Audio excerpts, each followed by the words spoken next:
Di mana letak pentingnya akad ini? Akad ya, kita akan membahas akad nanti. Akad itu gampangnya kalau di dalam, di Indonesia ya, di bahasa Indonesia, akad itu ya perjanjian.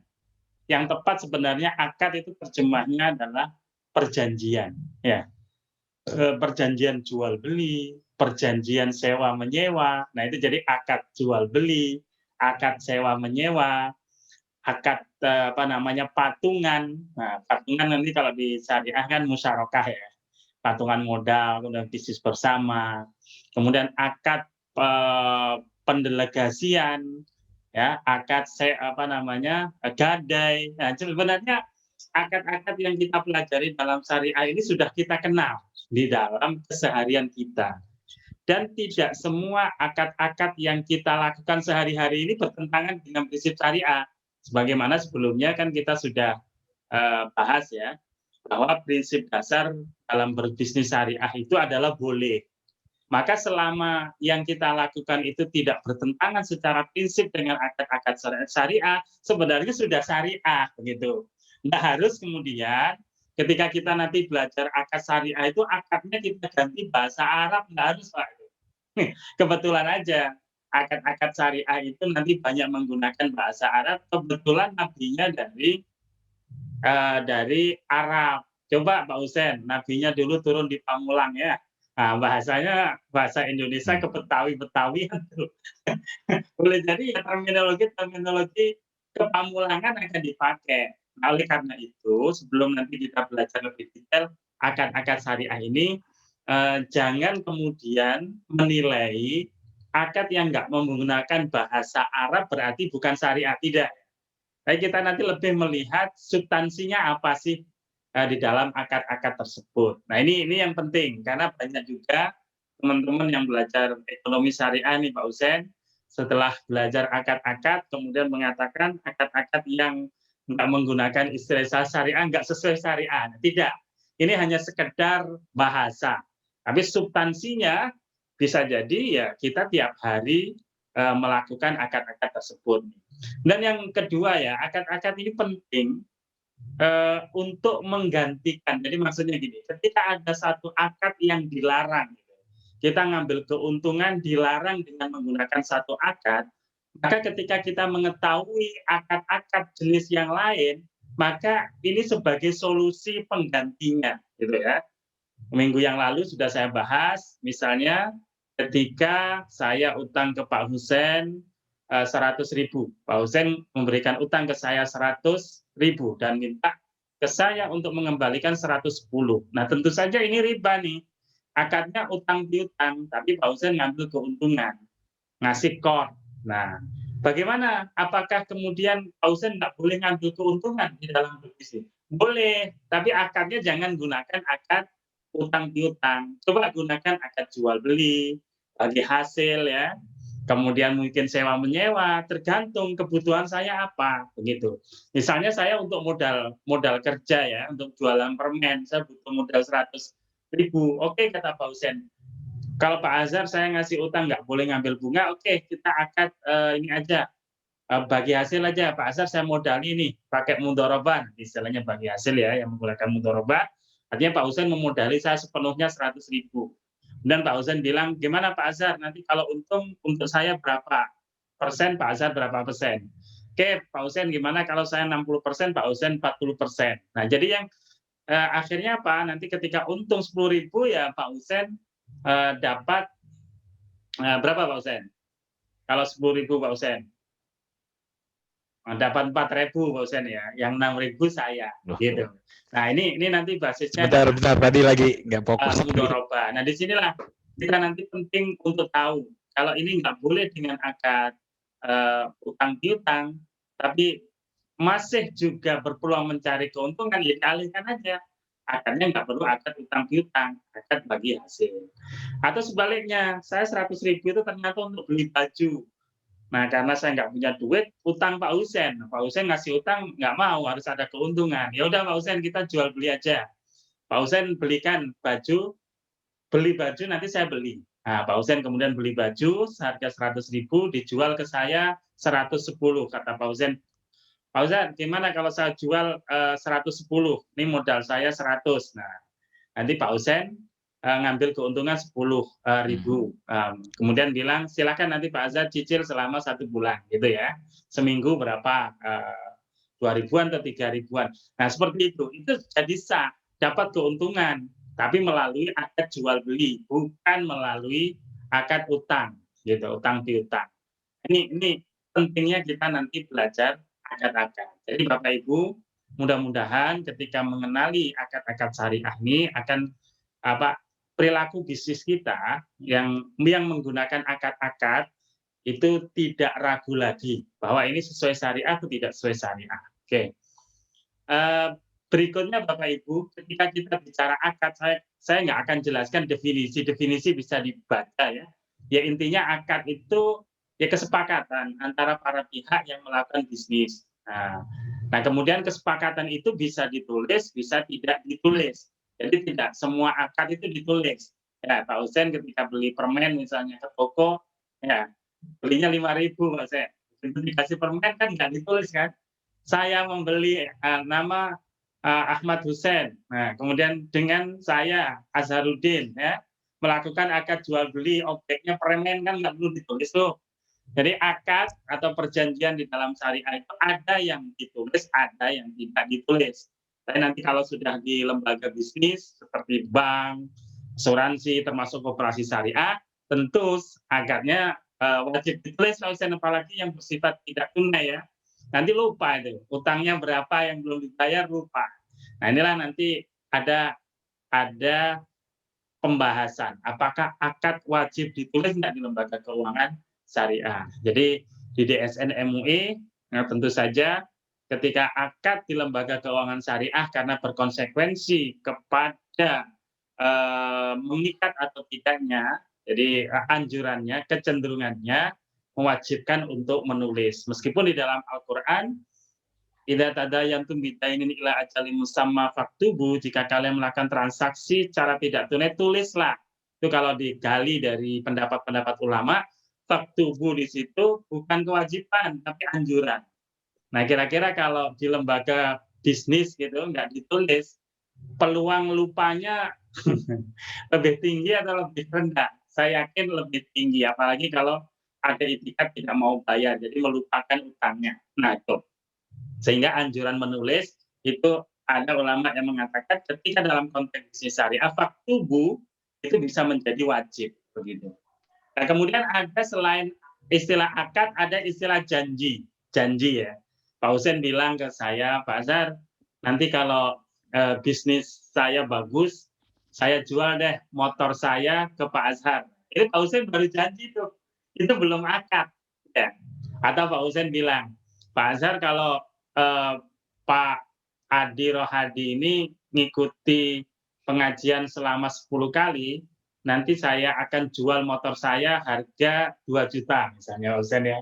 Nah Pak Husen berjanji nih, ada syaratnya, baru akan menjual kalau Pak Adi Rohadi ngikuti pengajian 10 kali. Nah ini janji Pak, itu belum perjanjian, itu belum akad. Nah ketika betul-betul Pak Adi Rohadi ini ikut pengajian 10 kali, artinya Pak Adi memenuhi syarat. Maka Pak Husen harus menjual motornya karena Pak Adi sudah memenuhi syarat. Nah, nanti ulama berbeda pendapat tuh. Kira-kira janji itu mengikat sih? Enggak sih? Artinya kalau Pak Husen tadi janji mau menjual motornya gitu kemudian tidak ditunaikan, bisa nggak Pak Husen dituntut ke pengadilan gitu ya? Bisa nggak? Nah, itu terjadi perbedaan pendapat ulama. Kalau akad semuanya sepakat itu mengikat. Jadi sejak terjadinya deal jual beli, maka ketika itu sudah mengikat jual belinya. Bisa nggak dibatalkan? Boleh atas kesepakatan kedua belah pihak. Kalau sepihak tidak boleh. Nah, sementara kalau wa'ad atau janji itu hanya sepihak, bukan dua belah pihak. Nah oleh karena itu, kalau menurut jumhur ulama, akad itu mengikat. Kalau misalnya Pak Husen sudah menjual ya motornya ke saya, udah saya bayar, kemudian Pak Husen memaksa saya untuk membatalkan, nggak bisa. Kalau Pak Husen ternyata maksa, bisa satu ke pengadilan. Nah, pertanyaannya kalau janji gimana? Udah janji, udah ke saya Pak Ustadz ternyata nggak dipenuhi janjinya. Nah, ini jumhur ulama mengatakan janji nggak mengikat secara hukum. Artinya apa? Kalau saya janji, Pak Ustadz janji nggak ditepati, saya nuntut ke pengadilan tuh nggak bisa. Itu jumhur ulama tuh. Tapi kalau Ibnu Subroma, ini madhab Maliki, janji itu bisa mengikat, apalagi kalau janji dikaitkan dengan suatu prasyarat seperti tadi itu. Kalau Pak Adi Rohadi ngaji 10 kali, nah kemudian Pak Rohadi udah memenuhi syarat 10 kali, maka yang seperti itu hukumnya wajib dipenuhi. Oke, jadi makanya kalau pilkada itu Pak Husen ya, banyak yang berjanji ya, ketika nggak ditepati Pak Husen nggak bisa apa-apa ya. Begitu udah janji nanti kalau saya jadi wali kota, nah, akan saya lakukan kegiatan-kegiatan pemberdayaan UMKM misalnya. Nah, begitu udah jadi wali kota, lupa deh Pak Husen. Pak Husen bisa nggak nuntut ke pengadilan? Nggak bisa kan? Karena janji itu tidak mengikat secara hukum. Tapi pertanyaannya, yang berjanji nggak ditepati tadi itu dosa atau tidak? Nah, kalau dosa-dosa Pak Husen itu artinya dianatan ya, secara agama dia tetap berdosa. Tapi secara hukum tidak bisa dituntut. Nah, oleh karena itu DSN MUI mengeluarkan fatwa nomor berapa? 85 atau 86 tentang janji yang mengikat. Gawat nanti kalau di keuangan syariah nasabah udah janji mau membeli motor lewat lembaga keuangan syariah, begitu lembaga keuangan syariah sudah berhasil beli motor, mau dijual ke nasabah, nasabah bilang nggak jadi. Nah, ini bisa menimbulkan keributan. Makanya kemudian DSN MUI berpendapat bahwa janji di lembaga keuangan syariah yang dikaitkan dengan satu syarat tadi, dan bila syarat sudah dipenuhi, maka dia wajib untuk melaksanakan janjinya. Ya, berarti melanjutkan dengan akad. Gitu. Bapak Ibu yang saya hormati, nah ketika kita bicara tentang akad, ya bisa tadi akad jual beli, akad sewa menyewa, ya itu ada syarat dan rukunnya. Nah ini syarat dan rukun ini ketika akad harus ada. Pertama adalah pelaku akad. Jadi ketika jual beli, siapa penjualnya, siapa pembelinya, itu harus clear. Ya. Jangan sampai jual beli Pak Husen melakukan jual beli sama siapa? Dirahasiakan, gitu ya Pak Husen ya. Nggak bisa, itu harus jelas. Kepada siapa? Para pihaknya juga tahu siapa dia, gitu. Termasuk secara online ini Pak Husen ya. Ini juga hati-hati karena banyak juga penjual misalnya menggunakan nama fiktif.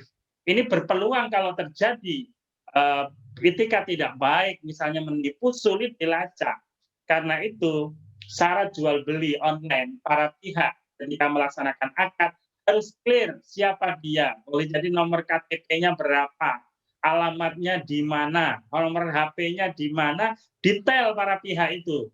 Termasuk pembelinya tuh Pak Husen ya. Kalau Pak Husen bikin aplikasi online nanti e-commerce syariah itu, baik pembeli maupun penjual harus clear alamatnya. Bahkan kalau bisa dia jadi member dan diverifikasi dulu pelaku-pelaku bisnis online-nya. Jadi dipastikan bahwa namanya betul, alamatnya betul, nomor HP-nya betul, emailnya betul. Gitu. Karena banyak nih Pak Husen keluhan-keluhan e-commerce karena nggak jelas para pihaknya itu menyebutkan alamatnya nggak jelas, tapi di approve ya sama sistemnya. Begitu barang dikirim ternyata orangnya nggak ada atau rumahnya fiktif alamatnya. Akhirnya kan pertama merugikan pihak pelapaknya ya, penjualnya, merugikan juga tukang ojeknya. Nah, kecuali kalau bayarnya top up dulu ya, bukan COD ya. Nah, ini juga nanti ketika kita bahas e-commerce Pak Husen, nah yang seperti ini akan kita detailkan. Jadi para pihaknya harus ada dan dia harus berakal dan dewasa. Artinya apa? Secara ilmu bisnis, ilmu jual beli, ilmu sewa menyewa, kalau dia melakukan akad itu, dia paham. Jangan sampai anak kecil umur 5 tahun, dia punya warisan, dirayu sama seseorang, jual di rumahnya ya ke saya ya, nanti plus aku kasih permen selama 1 bulan. Dia minta harga yang sangat rendah. Nah ini nggak sah, itu mengapa? Nggak berakal kan, nggak dewasa, sehingga berpotensi ditipu. Yang kedua, memiliki kewenangan terhadap objek kontrak. Jadi yang melakukan transaksi adalah pihak yang memiliki hak untuk melakukan transaksi. Saya kalau rumah milik saya atau orang lain menguasakan ke saya, gitu kan. Nah, jangan sampai misalnya kita menjual bukan milik kita, ya milik tetangga, rumah tetangga, ya kita baru dengar loh bahwa rumah tetangga itu mau jual, tapi belum pernah mewakilkan ke kita, tiba-tiba kita tawarkan orang itu dosen. Nah, ini nggak boleh. Begitu dia, "Oh ya siap siap saya beli." Pak Husen datengin misalnya ya, ada orang yang nawarkan tadi datangi ke tetangganya, kata tetangganya, "Enggak Pak, enggak jadi saya jual lah."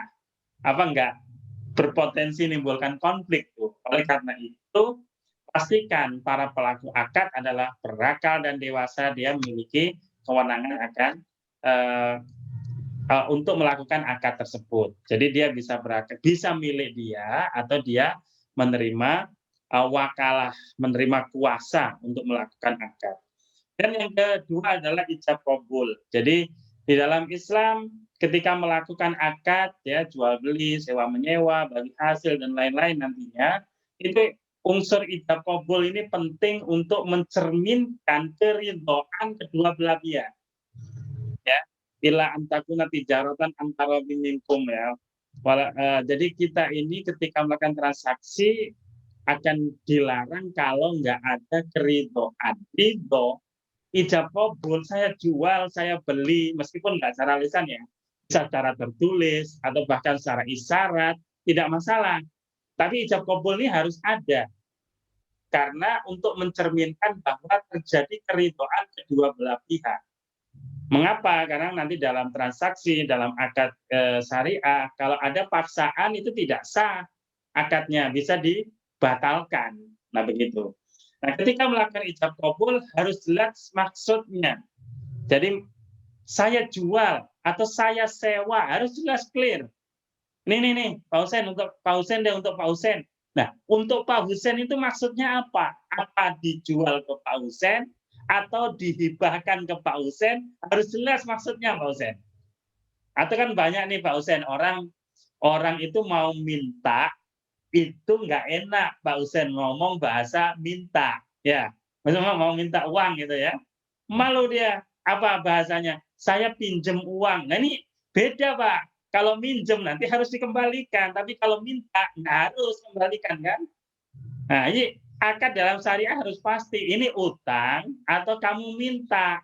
Kalau utang berarti nanti akadnya qard, akadnya ngasih utang. Kalau minta dan dia mau memberikan, berarti akadnya hibah. Nah, seperti ini harus jelas maksudnya. Pak Husen misalnya jualan, pasar minat nih barang-barang ini, bawa aja Pak pulang. Nah, bawa pulangnya apa Pak Husen? Maksudnya apa? Pak Husen minjemin saya, menjual ke saya, menghibahkan ke saya, atau seperti apa? Nah ini harus jelas, harus selaras. Nah ini antara dua belah pihak ketika melakukan ijab kabul harus selaras. Ketika Pak Husen mengatakan saya jual Pak Azhar, jangan sampai dalam pikiran saya, oh iya saya terima pemberian Pak Husen. Pak Husen jual kok saya memahaminya Pak Husen memberikan ke saya. Ini kan nggak nyambung nih ya. Atau Pak Husen jual, saya pahami, saya sewa Pak Husen. Nah, ini nggak selaras. Harus bersambung satu majelis. Nah, ulama dulu ini nanti tantangan ketika kita jual beli online. Kalau dulu para ulama mensyaratkan ketika terjadi akad, ya terjadi perjanjian, para pihak itu satu tempat tuh, satu tempat nih Bapak Ibu. Jadi misalnya Pak Husen dan saya yang lakukan jual beli, Pak Husen sama saya satu tempat, saya bisa nyubit Pak Husen, itulah bahasa gampangnya ya. Pak Husen bisa nyubit saya, satu tempat. Ini namanya fi majlisin wahid, satu majelis. Mengapa sih ulama dulu menekankan ini? Di antaranya adalah untuk menghindari penipuan, Pak. Karena kalau beda majelis, teriak-teriak ya, dalam jangka misalnya 1 kilo, oh saya beli mobilmu, ya saya jual. Nah, itu bisa jadi suara siapa, nggak jelas, macam-macam ya. Sehingga berpeluang menimbulkan penipuan. Nah, oleh karena itu, ketika saat ini ada jual beli online, ini menyalahi prinsip ini. Nah, tapi di dalam muamalah selalu ada pertanyaan, mengapa ya ulama dulu mengharuskan satu majelis? Tadi itu, menghindari adanya penipuan, pengelabuan. oleh para pihak. Nah, sekarang pertanyaannya, ketika online bisa terhindar nggak penipuan, pengelabuan, profil penjual atau pembeli? Nah, ketika itu terhindar, bisa dimitigasi resikonya, ya bisa dibolehkan. Tapi kalau misalnya ternyata online ini banyak berpotensi atau lebih banyak potensi menipunya para pihak, nah tentu saja bisa tidak boleh tuh melakukan transaksi secara online gitu. Nah, yang terakhir adalah yang harus ada adalah objeknya. Jadi kalau jual beli, mana objeknya jual belinya, gitu ya. Kalau sewa menyewa, mana objek sewa menyewanya. Kalau misalnya bisnis, apa kegiatan bisnisnya, itu harus clear. Ayo ikut investasi ke saya, gitu ya. Ketika kita menawarkan investasi misalnya. Kita coba lihat, para pihaknya jelas nggak? Siapa dengan siapa akad. Misalnya Fitop yang pernah kita bahas ya. Itu harus kita urai satu-satu. Ini akadnya, perjanjian siapa dengan siapa, pengiklan dengan penyedia platform Fitop, penyedia platform Fitop dengan member Fitop. Terus siapa lagi? Maka para pihak ini harus jelas ya, akadnya apa, ya, para pihaknya siapa, kemudian nanti objeknya apa yang dijadikan akad para pihak ini. Nah, terkait objek, ada ketika kontrak berlangsung. Ini juga sama nih, ini prinsip dasarnya. Dalam transaksi bisnis ini tunai. Jadi ada barang, ada uang. Ada barang, kalau barter seperti itu. Jadi syariah ini sebenarnya prinsip dasarnya itu tunai. Nah, nanti dalam perkembangannya bahkan sejak zaman Nabi membolehkan tidak tunai, namanya jual beli pesanan. Tapi syarat untuk boleh melakukan jual beli pesanan ini sangat ketat sekali. Spesifikasi objeknya harus jelas. Nah, ketika kita jual beli online itu kan kita bisa menggunakan akad pesanan ini. Pertanyaannya, spesifikasi barang jelas nggak? Warna barang, ukuran barang ya, kemudian berat barang dan macam-macamnya jelas nggak? Termasuk cara penyerahannya, waktu penyerahannya, nah jelas atau tidak? Ketika ternyata tidak jelas, maka bisa jadi tidak boleh nantinya, karena akan berpotensi menipu lawan bisnisnya. Kemudian syarat yang kedua terkait objek ada sah menurut hukum Islam. Nah, ketika kita katakan, wah ini bisnis Fitop misalnya, pertanyaannya, objeknya apa? Oh, objeknya jasa misalnya. Jasa apa? Jasa menyaksikan iklan. Pertanyaannya, iklannya itu iklan yang dibolehkan syariah atau tidak? Ternyata iklan jualan obat yang memabukkan ini, atau minuman yang memabukkan, atau iklan tempat-tempat maksiat. Nah, tentu saja nggak boleh dijadikan objek. Sama nanti ketika kita multi level marketing misalnya. Pertanyaannya, yang dijadikan objek jasa itu apa kalau berupa jasa? Kalau yang dijadikan objek itu barang, barangnya itu boleh nggak menurut hukum Islam? Nah, hal-hal seperti itu nanti harus digali dengan parameter-parameter yang ada ini. Yang ketiga, dapat diserahkan ketika akad. Ini terkait ada ketika akad ya berlangsung dan dapat diserahkan.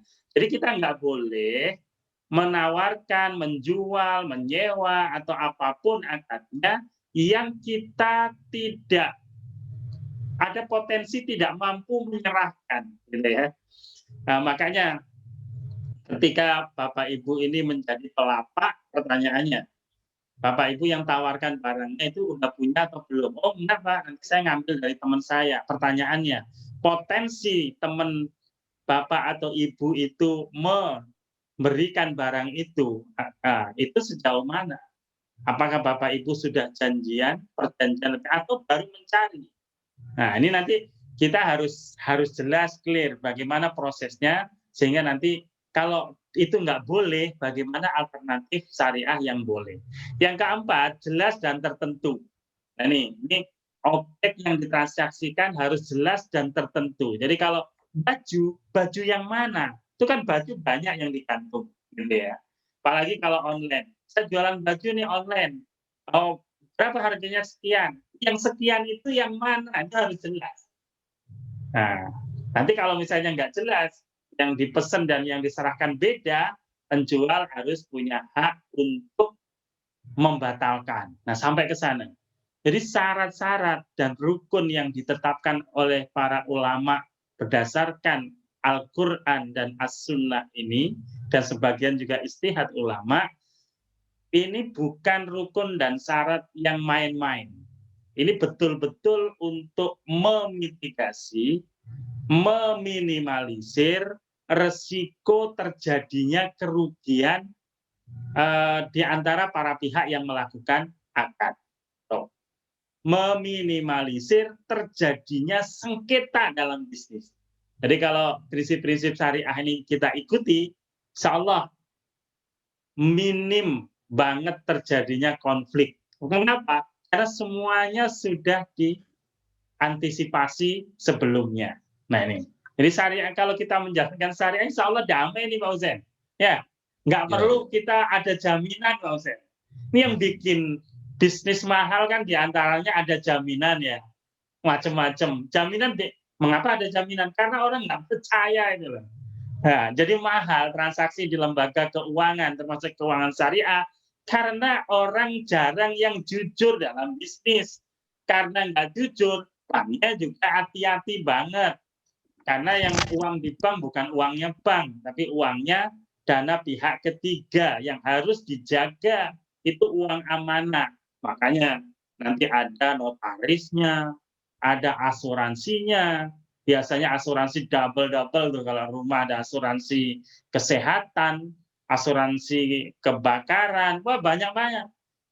Karena apa? Prinsipnya tadi, prinsipnya itu adalah bukan trust yang dibangun, tapi kecurigaan. Mengapa curiga? Karena prakteknya banyak konsumen, nasabah yang memang tidak jujur. Nah, coba kita punya komunitas orang-orang yang ilmu muamalatnya ini bagus sehingga jujur-jujur, insya Allah bisnis itu akan murah. Mahal itu karena ketidakjujuran itu. Oke, Bapak Ibu yang saya hormati, nah ini jenis-jenis akad ya. Ini kalau dibahas memang panjang, tapi saya sekilas saja. Nanti insya Allah kita langsung implementasikan di kasus-kasus. Akad, ada akad jual beli ya. Akad jual beli itu macam-macam, ada jual beli biasa. Jadi Bapak Ibu beli, si Ibu beli jilbab ya, Bapak misalnya beli makanan, beli gorengan, beli martabak. Nah, itu jual beli biasa, udah sah itu. Asal tadi syarat-syarat yang sudah saya sebutkan tadi terpenuhi, udah sah. Nah, nanti kalau ingin mendalami, ada fatwa DSN nomor 110 tahun 2017. Ini mengulas tentang jual beli. Bapak Ibu nanti kalau mau saya kasih file akadnya. Nah, file akadnya semua akad-akad yang difatwakan di SNMUI. Yang kedua, jual beli murabahah. Nah, kalau jual beli murabahah ini pihak penjual harus jujur menyampaikan berapa modal dia. Jadi kalau Pak Husen menjual motor ke saya, Pak Husen wajib menyampaikan secara jujur modal pemberian motornya itu berapa. Misalnya belinya 5 juta nih. 5 juta ditunjukkan ke saya sama Pak Husen. Nih Pak Azhar, saya beli motor ini 5 juta, ini bukti pembeliannya. Nah, kemudian Pak Husen jual ke saya 6 juta misalnya. Nah, saya tahu tuh untungnya Pak Husen berapa. Nah, itu namanya jual beli murabahah. Jual beli biasa maupun murabahah bisa cash, bisa dicicil, ya, bisa juga langsam. Jadi nanti ketika 1 bulan lagi ya dibayar pas 1 bulan lagi, atau dicicil per minggu. Nah, itu nanti berarti dicicil, atau mau dibayar tunai, dua-duanya bisa. Nah, salam istisna ini tadi yang saya sampaikan, jual beli yang sifatnya pesanan. Nah, dua-duanya harus jelas spesifikasi barangnya ya. Ciri-ciri barangnya, kualitas, kuantitas, nah harus jelas. Nah, apa yang bedakan? Kalau istisna, pesannya pada orang yang tukang bikin. Jadi kalau Pak Husen tukang bikin almari misalnya ya, atau buket, Husen, pesen dong almari yang gambarnya begini, bisa nggak Pak Husen bikin? Bisa, itu istisna tuh Pak Husen ya.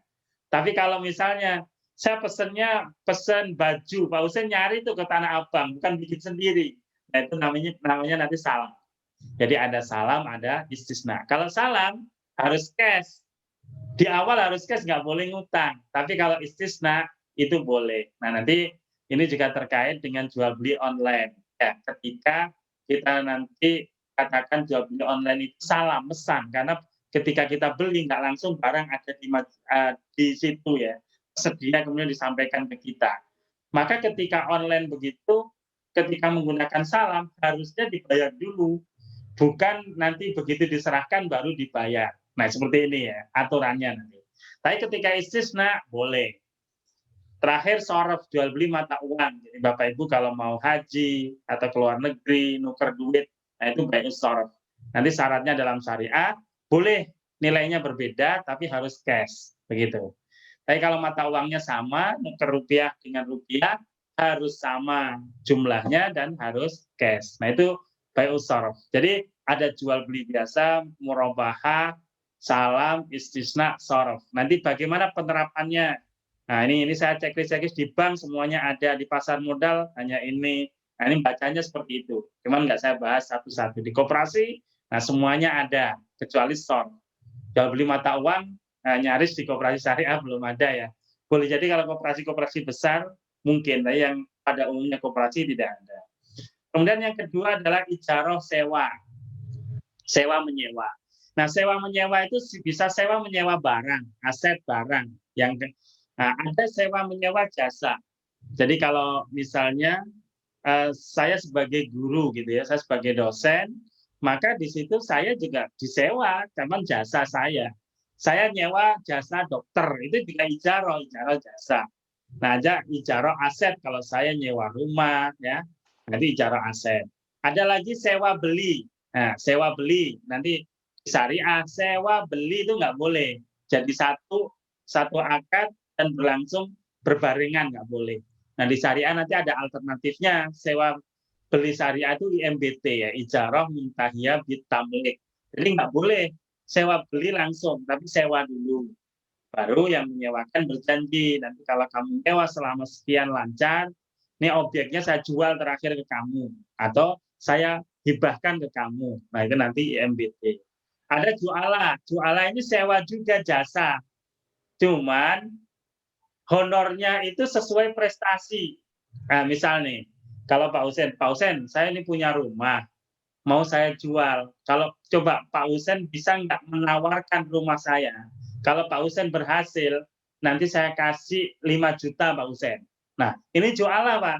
Tapi kalau nggak berhasil Pak Husein dan jual kemana-mana ternyata nggak berhasil juga, nggak dapat apa-apa. Itu jualah. Tapi kalau ijaroh jasa, saya ngomong gini, Pak Husein, selama 1 bulan ini jasa Pak Husein saya sewa.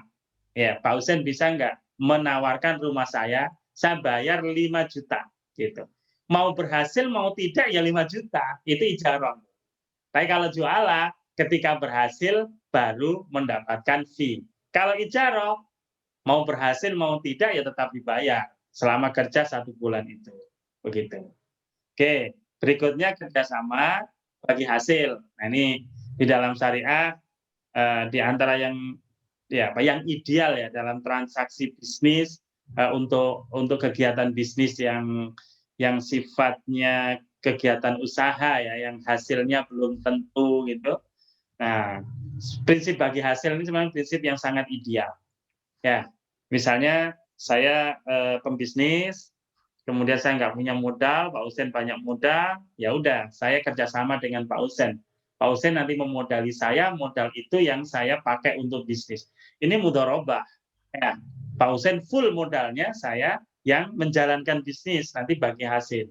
Kalau sirka, Pak Husein modal, saya modal, dua-duanya bersama-sama memanage. Nah itu namanya syirka atau musyarakah.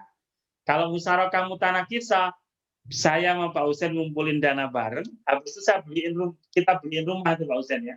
Rumah milik kita berdua. Kemudian Pak Husein, ini rumah kan saya perlu rumah nih Pak Husein. Rumah kita ini saya sewa ya. Nah, gitu. Oke kata Pak Husein. Pak Azhar sewa, nanti uang sewanya kita bagi hasilkan ya. Iya. Nah, jadi begitu untung 10 juta ya sewanya, Pak Husen misalnya 7 juta, saya 3 juta karena porsi Pak Husen itu 70% misalnya ya, saya 30%. Nah, setelah saya sewa 10 juta, dibagi hasilkan, jatah bagi hasil untuk saya yang 3 juta, saya pakai membeli porsi kepemilikan rumah punya Pak Husen. Jadi tiap bulan untung yang bagian saya pakai beli Pak Husen. Lama-lama porsi kepemilikan saya semakin tinggi. Nah, sementara Pak Husen berkurang. Makanya musyarakah mutanakisah pada sisi Pak Husen, kita sirkah Pak, mutanakis lama-lama berkurang porsinya Pak Husen. Nah, kemudian habis. Nah, ini sistem bagi hasil. Kemudian akad tabarruk, nah ini yang akad yang prinsip dasarnya adalah tolong menolong. Jadi pernah kita bahas ya, waktu membahas tentang pengantar muamalat. Jadi ada akad qard, ngasih utang. Jadi ngasih utang itu prinsipnya adalah tabarruk, sosial, nggak boleh bisnis. Makanya kalau ngambil keuntungan itu riba. Nah, orang yang ngasih utang itu boleh, bukan wajib, boleh meminta jaminan. Itu namanya rohon. Rohon itu jaminan. Ya, saya utang Pak Husen 5 juta. Kata Pak Husen, boleh Pak Azhar saya kasih utang 5 juta. Tapi jaminannya apa? Jaminannya motor saya Pak. Nah, motor saya taruh di Pak Husen. Nah, ini rohon. Nah, Pak Husen nggak boleh pakai motor saya Pak. Kalau Pak Husen, Pak Azhar, motor Pak Azhar gadekan ke saya ya, saya kasih utang 5 juta. Motornya dipakai ngojek sama Pak Husen. Maka itu riba. Kalau Pak Husen pakai sewaktu-waktu boleh, tapi Pak Husen harus izin. Misalnya nih, motor di Pak Husen kan, karena sebagai jaminan, kebetulan Pak Husen perlu motor di rumah, motornya dipakai istrinya atau anaknya. Nah, menelpon saya, Pak Azhar, itu motor yang ditaruh di rumah saya sebagai jaminan, boleh nggak saya minjam? Nah, kalau Pak Husen sudah menyampaikan izin gitu, ya oke Pak Husen, saya pinjemin. Jadi pinjem Pak nih, bukan Pak Husen. Kalau Pak Husen sejak awal udah ngomong, Pak Azhar saya kasih utang 5 juta, nanti gadekan jaminkan motor saya, motor Pak Azhar di saya. Nah, selama Pak Azhar belum bisa membayar, saya pakai motornya. Itu terjadi riba, Pak Husen. Ya, jadi qard, ada rohon, jaminan kebendaan rohon. Kafalah itu jaminan orang, personal, garansi. Jadi kalau saya utang sama Pak Husen minta jaminan. Wah, Pak Husen nggak punya saya motor. HP Pak Husen nggak punya. Sertifikat rumah nggak punya Pak Husen. Saya itu punyanya Pak Budi Kusworo tuh, teman saya itu banyak duit itu. Nah, Pak Budi itu mau jamin saya Pak Husen. Kalau saya nggak bisa bayar, yang bayar Pak Budi. Gimana Pak Husen? Setuju. Pak Budi saya hubungi. Gimana Pak Budi janjinya mau jamin? Oh siap siap. Pak Husen tuh Pak Budi udah siap kan? Deal. Nah apa artinya? Pak Husen itu sebagai kafil penjamin saya. Kalau saya nggak bisa bayar, nanti yang bayar Pak Budi Kusworo ke Pak Husen. Begitu. Nah, dalam praktik dunia modern, nanti kalau kita mengajukan pembiayaan atau kredit, itu kan biasanya diminta asuransi kredit yang mengcover jaminannya. Nah, kita asuransikan. Kalau kita nggak bisa bayar, asuransi yang membayar. Gitu. Nah, hawalah ini pengalian utang. Pak Husen punya utang, nggak bisa bayar.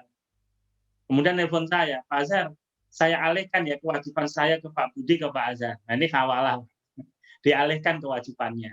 Nah, di dalam syariah dimungkinkan hawalah ini dengan ujroh, meskipun ada ulama, mayoritas ulama nggak sepakat ya. Di fatwa di SN ada, dibolehkan. Jadi ini yang tertulis di bawah akad ini semuanya adalah fatwa di SN. Nanti bisa dirujuk. Oke. Nah, akad sosial yang lain, wakalah, mewakilkan ya. Mewakilkan prinsip dasarnya adalah menolong. Pak Husen saya nggak bisa datang nih resepsi teman kita. Saya mohon diwakili ya, menyampaikan salam dan ini sekedar ya untuk inilah ikut-ikutan memberikan hadiah kepada mempelai. Saya titipkan Pak Husen. Atau saya ngambil duit nggak bisa ngambil ke bank, saya wakilkan Pak Husen. Nah itu wakalah. Nah, wakalah ini bisa bil ujroh nih Pak Husen. Sekarang wakalah dengan fee. Jasa pengambilan uang. Nah, kalau udah mewakilkan dengan fee itu sebenarnya ijaroh. Ya, sebenarnya itu ijaroh, bukan wakalah lagi. Nah, cuman ulama ada yang membedakan antara wakalah dan ijaroh. Jadi kalau wakalah itu yang diwakilkan harus tuntas. Kalau ijaroh, Kalau waktunya udah habis, meskipun belum selesai, nggak apa-apa. Nah, ini ada yang membedakan, tapi ada ulama yang menyamakan. Ada berikutnya adalah wadi'ah, nitip. Nah, ini kalau kita nabung di bank, itu nitip, ini wadi'ah. Atau saya nitipin kucing saya di Pak Husen karena saya pergi. Gitu ya. Pak Husen tadi kan bawa kucing tuh. Saya titip dong kucingnya, itu wadiah. Bisa titip kucing, titip uang. Nah, di antara di bank syariah itu menggunakan akad wadiah. Kita menitipkan uang. Hibah, saya kira udah tahu ya, kita memberikan sesuatu kepada orang lain itu hibah. Nanti di asuransi itu, di syariah, asuransi syariah, akadnya bukan kita dengan perusahaan asuransi, tukar-menukar risiko, tidak. Tapi hibah antar peserta asuransi. Nanti insya Allah kita bahas tersendiri Pak Husen ya, ketika kita membahas tema-tema tentang praktek teknis kontemporer. Saya kira itu yang bisa saya sampaikan materi tentang pengantar akad ini. Mudah-mudahan ya ini baru pengantar, nanti langsung kita implementasinya seperti apa. Nah, nanti insya Allah akan kita bahas pada kajian-kajian berikutnya. Saya kembalikan kepada Pak Budi. Silakan.